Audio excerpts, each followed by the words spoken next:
Hi, everybody. This is Johan Gauthier on behalf of HR Rockstars, and this is going to be another one of these infectious connections with my dear friend from Helsinki that we met in Detroit a few weeks ago, William Powell, the leadership advisor. I'm so happy that we get to discuss on a Saturday, which is unusual for a hangout of the HR Rockstar. We typically have them on Wednesdays at 6 p.m. But since William is in Helsinki, you know, what a great way to connect with him over the weekend. I'm so grateful, William. I'm so happy that we get to meet again and discuss. How are you feeling, my friend? Doing well. I'm managing Helsinki winter that comes so early. Yeah, and we had some snow in Ottawa. We have some at our end as well. So. Okay, yeah. No snow yet, but it's plenty of wind and cold. Well, you look like you're ready to face that temperature. You're all warm. We feel the warmth. So I'm I'm hearing my voice. So yeah, that's Oh, you fun got a bit because of an echo. I guess I do. That's a lot of fun here. So Yeah. with these hangouts, there's always a bit of musing, and that's exactly what's going on right now. Because as I'm speaking to you, I can hear what I just said. So Well, I don't know maybe why what you're saying so important it's worth hearing twice. exactly. You know what? Because I have the YouTube channel open at the same time. So Andy, I'm saying hello to Andy Lyons, and she's probably either listening or whatever she's doing in Boston, going, Johan, you got to be flexible and agile, right? And so that's Sure. what we're doing. And you're such a great connector, William. I mean, let me just say a few words here in terms of intro to launch into an infectious connection and discussion with you over the next 30 minutes. But it was a true pleasure for Angela Goodeve, my sweetheart, and myself to meet with you in Boston. I think a couple of weeks ago. I mean, time is going by so fast, and I want to hear you on that. That was a really good trip for you. I think you met great people while you were in America, and you and I had a great opportunity. We enjoyed spending some time having cigars and so on. And this week was a great week for you. You have a key milestones, but want to hear you in terms of your trips in America and how significant was that for you? And I'm sure you took back a lot from that. Well, yeah, I met with people that I had connected with on social media, like yourself and Angela, and then people who I had met before that I initially had met on social media, but I did meet them in person before. And I had a 4-hour layover in Chicago, so I chatted up a few people. I'm like, who wants to meet me behind security and eat airport food and talk business?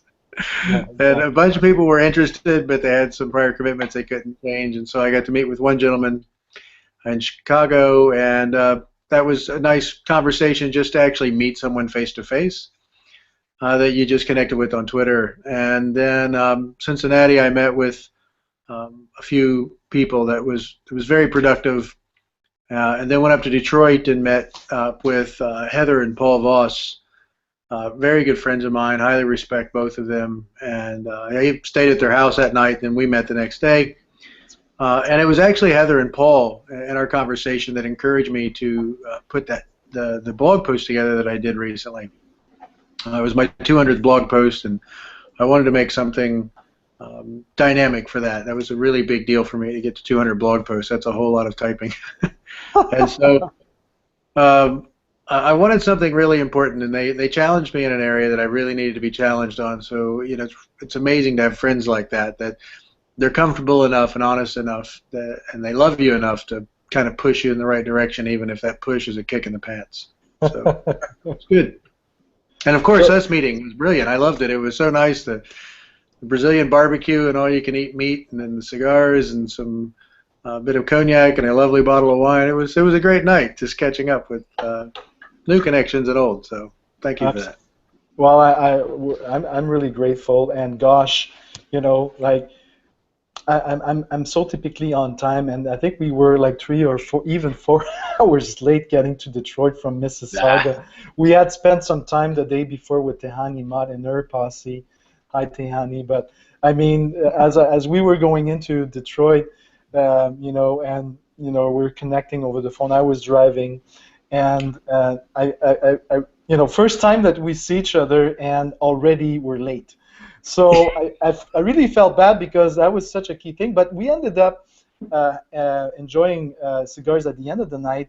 I think at the place where you had originally planned, and that was yeah. awesome. That was really awesome. I mean, I have to say that with the last time I did that was I can't remember, and I learned a few tricks there with you during our that cigar moment, and that was pretty awesome. And I was just at some point I was just like, man, I need to pinch myself. We've been in that connection and on Facebook as well. And then this was actually happening in our dinner at that place. And I think you've lived in Brazil, right? I mean, that Yeah, wasn't a yeah, yeah. I lived coincidence there because for a you, while. yeah. So um, I mean, that Brazilian connection was truly awesome. And I mean, the dinner, everything was perfect, really. And we got to, I think what I appreciate the most out of our discussion is, I mean, you're a great creative thinker. And I think we share that, passion for ideas and concepts. And, I want to hear you a little bit on your the frame, the way that you're really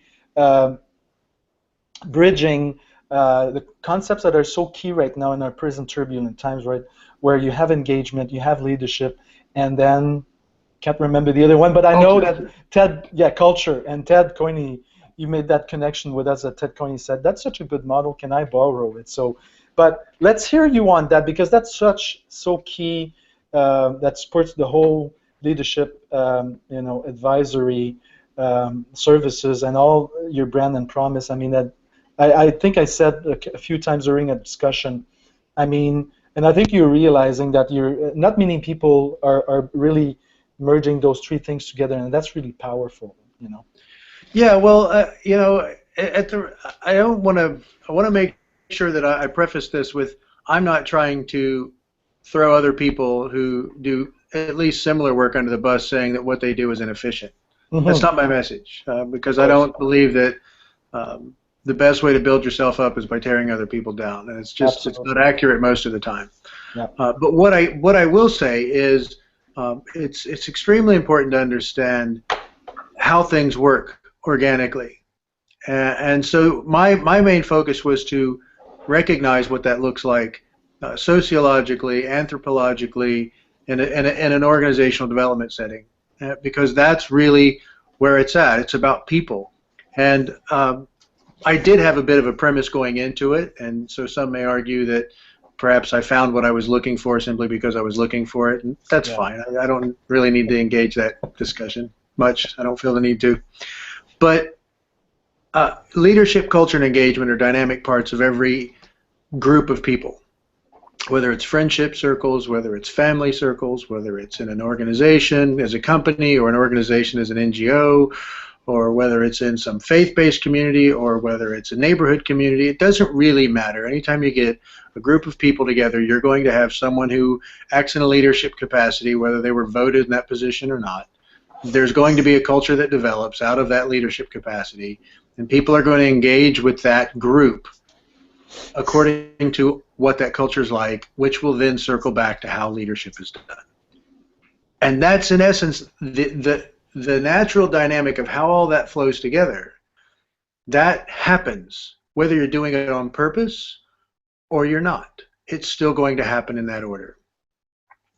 And so I was really happy to kind of recognize that and pick up on that. And there are some companies that they do that really well. Zappos is really good at doing that. And whether or not they're consciously aware of that process in the way I just described it, it still happens that way. And they have learned in their way to make that work. And so that's brilliant. And I wasn't completely satisfied with just understanding, oh, hey, look, this is the normal pattern. This is this influences this, and then this, and then this, and it's a cycle. I wanted to understand what were the actual relationships between each of those pairs.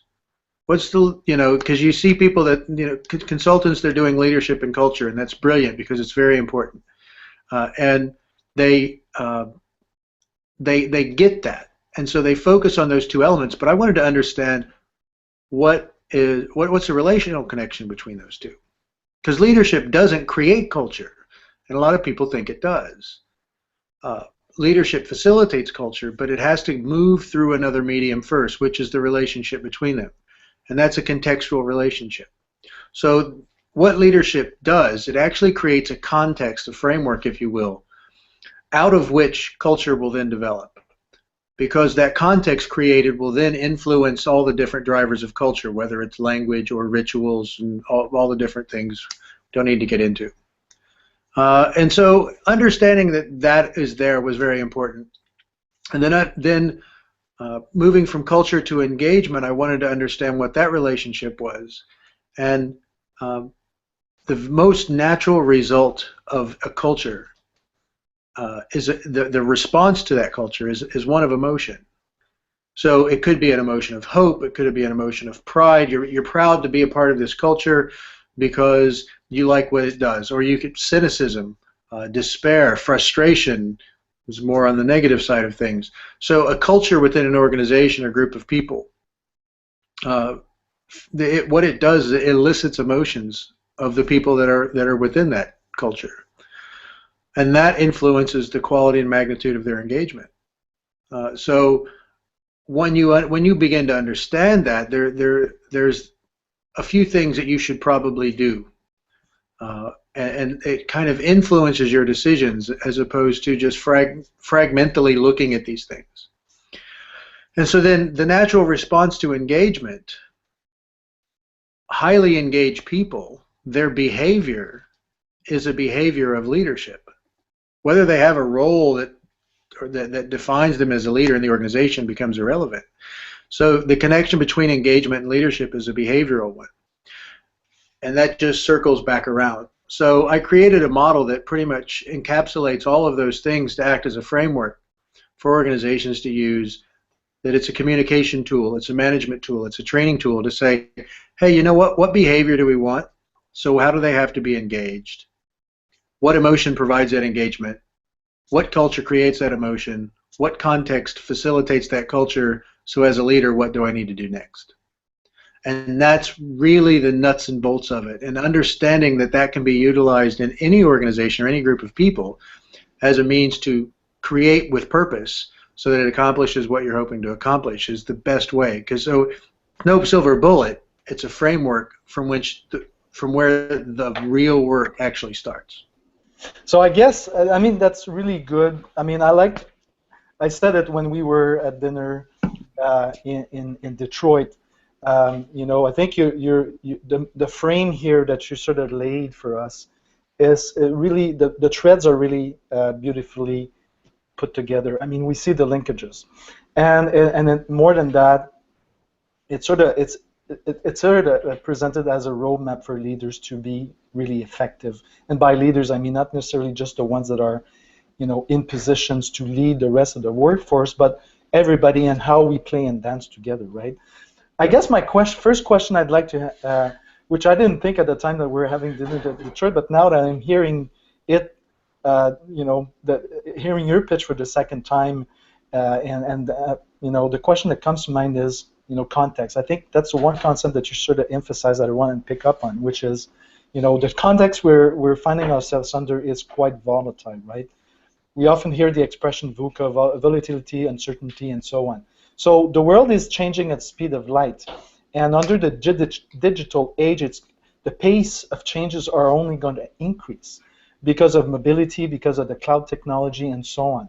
So the infrastructure has been leveled for many in the playing field. So to start a business, it doesn't cost anything, or next to nothing. It's much less costlier than it was 20 or 30 years ago. So we're going from an industrial age to a digital age. So my question for you is, okay, what are for the leaders that, are saying, I don't need to be at the bar ordering that Vesper Martini because this is a country club, and I don't really care what's going on outside, but the outside forces are so strong right now. The winds are blowing from Helsinki to Ottawa and through continents. If I'm a leader and that, I'm not, I'm in that position, whatever position I find myself in, how important is it for them to have that strategic sense that, you're shaping the context and the changes are so fast. How much of that, and so people might go, well, my industry isn't really into the digital age, or I don't need to really be concerned about. What do you do? How much of that is playing into the context, and what's the role of the leaders here to sort of take those outside influences to shape the culture of the organization and the engagement that follows? Well, I think I think the approach to just doing business is what's really important, because obviously the whole existence of business on a very fundamental and primal level it's to add value, but businesses are in it to make money, and I think we've demonized that to such a degree that anyone who's profitable is somehow bad, which is crazy. That's the point of business. How you make business, how you make profit, how you add value, that's where we've kind of lost the boat, in my opinion. And it doesn't matter if you're a two-man operation, two-woman operation, or you have 20,000 employees in a multinational. It doesn't really matter. Because the scale is irrelevant. At the end of the day, the big change moving from the industrial age of the 20th century, 21st century is going to be dynamically different. It's already proven itself to be. And the idea of human flourishing is what's going to make businesses work. Because organizations are made up of people. Organizations don't retain customers. People do. Organizations don't make profit. People do. Organizations don't do performance. People do. And so once you understand that concept, it gives you a different insight into what that context needs to be. Because the focus of the culture, you can't step from leadership to culture, leadership to context to culture to emotion if you're organization centric, because organizations are inanimate objects that can't process emotion. So it has to be about people. So if you're not starting from that premise, this entire framework is just absolute rubbish.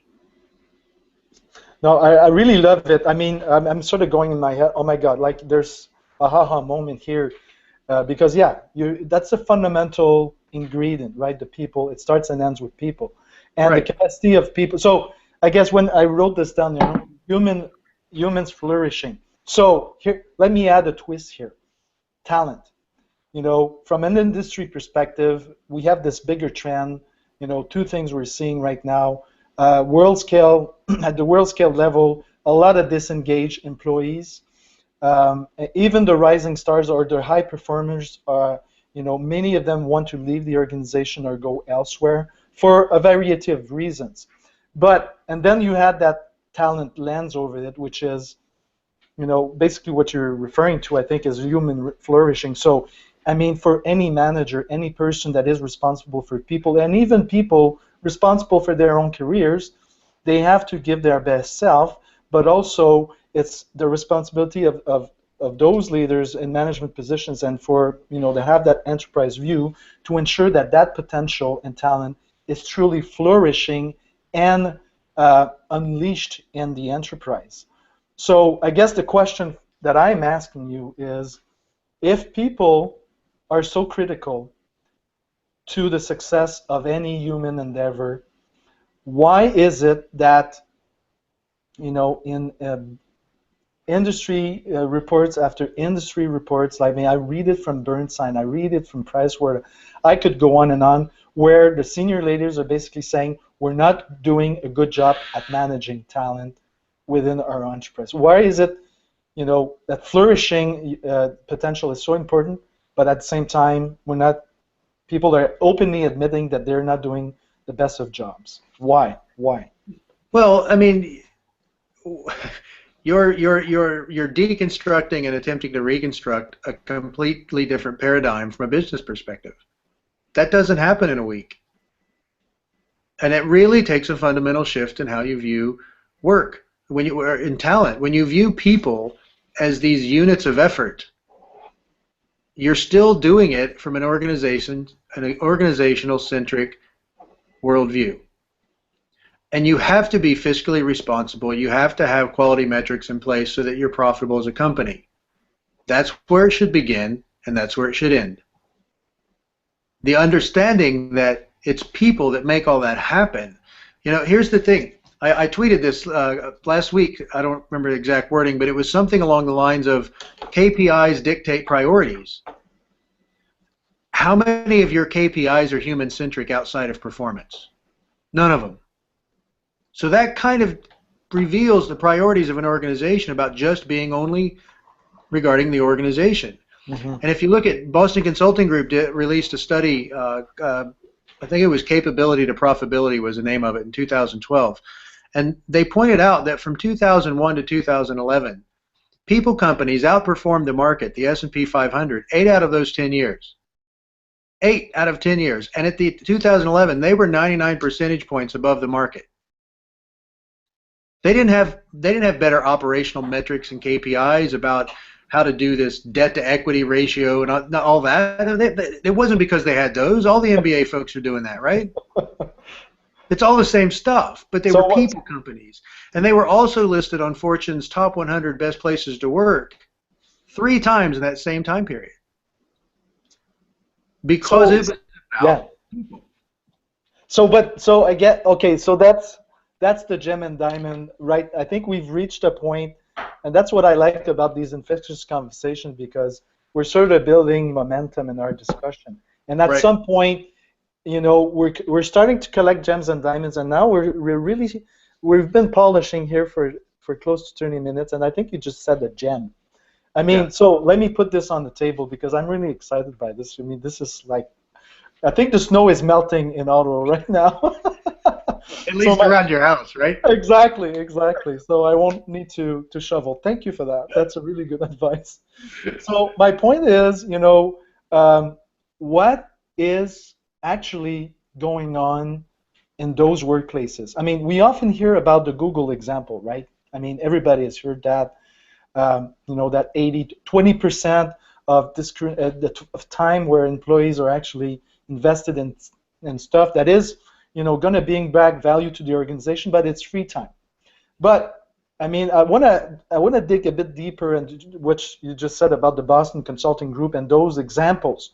So if people, I guess that's the question, if people is so critical, and we all recognize that, and then we have the majority organization that will invest tons of money on metrics, and at some point you need some evidence. So I mean, we don't want to sort of throw that. Of course not. Yeah, no, and so, but I think what you're raising is from a cultural and anthropological point of view. I mean, some metrics, and that was what I think Ted and I were discussing back in August, which is, you know, this is wishy-washy. I'm a business person. I mean, you're talking about the intangible. So, I mean, that's a really hard sell for me as a CEO, right? But your point is, fine, I'm not trying to sell this.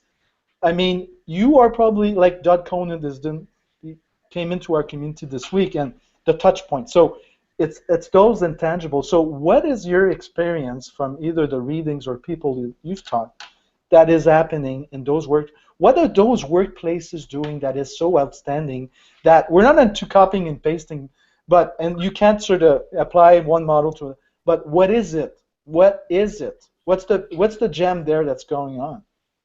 Well, I think it's not just one thing, but I think it's one area that can be described in a couple of different ways. Yeah. First of all, external benchmarks are okay if you're just trying to survey the land. But you can't take external benchmarks and use them as a way to develop internally. Because what you're doing is you're allowing your competition and just other organizations to pretty much dictate the DNA of your organization. So why are you in a leadership position if they're doing it for you? That's crazy. Yeah. So there has to be let's step away from the external benchmarks and start developing our own internal baselines. Yep. But you're unable to do that until you know what those baselines need and should be. And that's the whole point of me creating the model I created, was it gives them a framework through which they can actually begin to ask the right questions. Because, you know, half of getting the solution is asking the right questions. It's not having all the answers. Yeah, yeah. And so understanding that engagement is not a functional skill within the HR department, but rather a social skill within the organization is another good place to start. So developing internal baselines and making the engagement piece more of a social skill is going to allow you to develop your own DNA. So it doesn't really matter what Google's doing. What matters is, what do you need to do based on your knowledge of your people? And that's a very big assumption, because a lot of people, they don't, the people that work there, they may know their name and kind of know who they are, but they don't know them in the sense of, what do you want to do professionally? Where do you want to be 10 years from now? Yeah. How can we grow our organization through your development so that you get something, we get something, no one's winning too much more than the other, and everybody gets something. When you create that scenario and you find ways, I'm not saying it's easy, but if you know, that's where the value comes from, because it's not easy. And so when you add that value through your organization, how you treat your employees is how they're going to treat your customers. There you so if go. you're not trying to develop them and trying to build that piece with them, why are you putting that in your performance management, you know, plan and all of those things? What are you doing to help facilitate that? How can you as a leader hold someone accountable to certain performance that your leadership is obstructing from happening between you and them? That's crazy. But yeah, we do it all the time. Yeah, it's so true. I mean, William, I mean, it's just, I'm going nuts right now because, you know, how do you treat your employees? Because, I mean, those are your brand ambassadors, right? So you totally, I think I'm totally on the same page. And while you were sort of talking, I was going Gallup, you know, and, you know, I really love, I really Careful. love your, yeah, no, exactly. But my point is, I really love how this started out as benchmarks, and don't be dictated by the DNA of our other organization. You know, design your own DNA. Be conscious that you have your own DNA, and how you know, asking the right questions. That's pretty powerful. But just a segue to Gallup, and what I was trying to sort of say there is, you know, and I know you have an opinion on that, and I'm going to leave you an opportunity, give you an opportunity to answer and give your own 2 cents there. But my point was, you know, I just want to pick your point about treating your employees. And one question, you know, I don't want to oversimplify here, but one question that, you know, that Gallup has asked time and time again is, do you say hello to your employee in the morning? And what does that say? So as I said, you know, like, don't shoot the messenger yet. No, the ones that are no, watching. but I think that's a good question. Yeah, because there's a care, and I think leadership, to me, based on trends, it's where we find ourselves is vulnerability. If the leaders are not making themselves vulnerable, if they don't care for their employees, if I don't come into the office on a day-to-day and, like, I'm not creating excitement and not inspiring, I'm not consciously making an effort to reach out to you, then how can you expect them to, like, people are independent and autonomous, obviously. I mean, in my position, I don't wait for my superiors to say, Johan, job well done. Like, I'm pushing and I'm driving and I want to excel. But, like, how many days can you go without, how are you? Like, you need that, right? Treat your employees. So your turn to dance.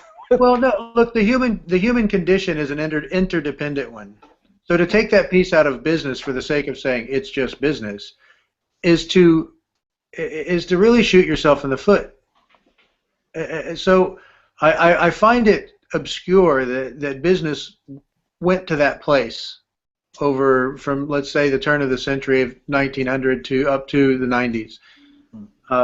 In that 100-year time period, I find it strange that even the antiquated word around HR, personnel. When's the last time you heard that word? Yeah, yeah, You know, exactly. it still had the word person in it, Yeah, but no one was ever treated like a person, right? It was you were just you were a number, right? yeah, And yeah, so I find it a bit curious, and I think that there is, if I can pick up on your Twitter handle, there is this renaissance, yeah, that sense of pulling back uh, to the human being, and I think I think that's where business kind of lost its soul. mm, And getting that back is going to make business dynamically different, dynamically better. It's going to add value in the places where a lot of the people who want to shake their finger in the face of business, mhm, saying you're dirty, you're this, and you're destructive, you know, you're just some cantankerous boil on the buttocks of humanity, kind of that whole that ire and vinegar that goes along with that mentality because people feel jaded. yeah, I think that kind of allows business to step away from that because it's going to be about the value of the human being, yeah, providing value for other human beings as a way to make profit.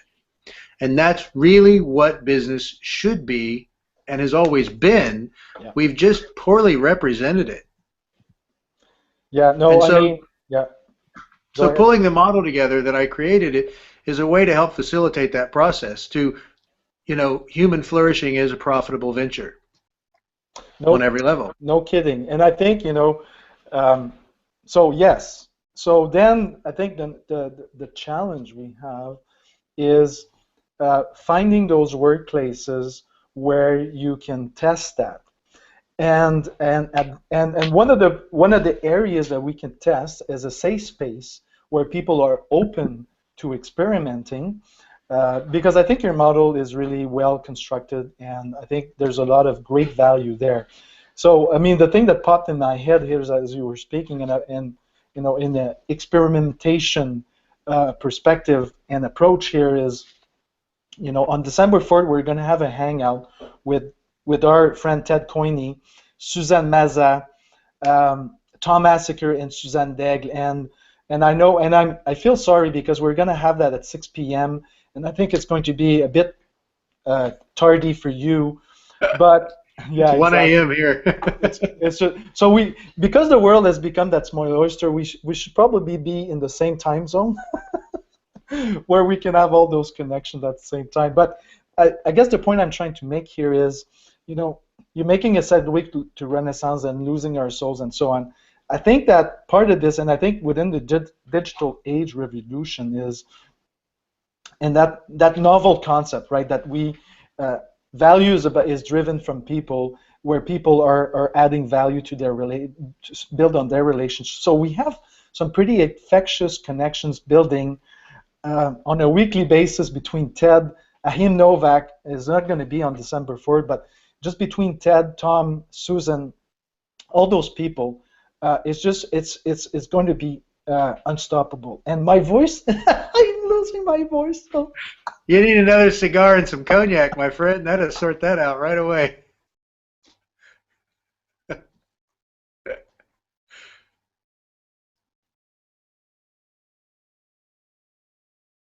When I'm saying I'm not holding back, gosh, I'm even losing my voice. So, William, I wanna, because I need to to take some more water. I'm gonna offer you an opportunity to offer some closing remarks, and then I'm gonna jump.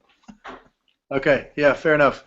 Well, hey, first of all, I appreciate you having me on and just chatting through this. I could talk about this for days at a time because I'm really passionate about this, and I've kind of doubled down and gone all in with this idea because I'm confident, and the people I talk to, they kind of reinforce this, and the more I talk to people, the more excited they get about the idea of business being about people and human flourishing and all of that. And so, um, I want to connect with people who are excited about this as well, and that they're saying, you know what, I'm ready for my organization to take this next step. This is the next logical step in our evolution as an organization. And so I want to partner with them and help facilitate that process. And I may be in another country, but come on, man. I don't have to be in their front of their face. I can be if that's the logical next step, but Skype and things, we can work things out. It's 21st century. There's no need to be antiquated about things. But yeah, just theleadershipadvisor.com is my website. You can just go there, click on the contact page. We're going to do a complete rework this next weekend, Thanksgiving Day for the U.S. So the weekend we're going to have a whole new look. It's going to be optimized for mobile devices. It's going to be much easier to get in touch with me. So just I want to encourage you, if your heart rate went up listening to this, or you're excited about what this is, reach out to me. Let's chat some more and just see what some logical next steps could be for you. Excellent. Thank you so much, William. I mean, I think we've covered a lot of ground today, and we've had an opportunity to learn, to get to know you. I mean, for the ones that are listening to this right now, or the ones in the HR Rockstar community on Google Plus that are not familiar with your approach and the value that you add in people's lives and to enterprises and organizations. Your reach is expanding the globe, and I'm truly grateful for our connection. It was superb, and it's always fun. I'm going back to Ted Coiney's point that he was the first one out of Twitter that he met, and I can safely say you rank at the top in terms of people I've met from Twitter, and that's the power of social media. Where I had some friends earlier to asking me, what do you do all of this? Well, listen in, enjoy the ride, ask questions, join communities, and be surrounded with people such as you, William, that are simply remarkable and great connectors, great at making this real and allowing us to really add value whatever we are and do.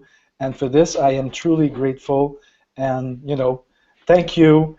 This has been an HR Rockstars TV show with our friend William Powell, the Leadership Advisor. And I wish you a great day and evening. And by the time this reaches infectious and unstoppable engagement in the community, it's only going to be a first of many, I'm sure. Cheers. Bye, everyone.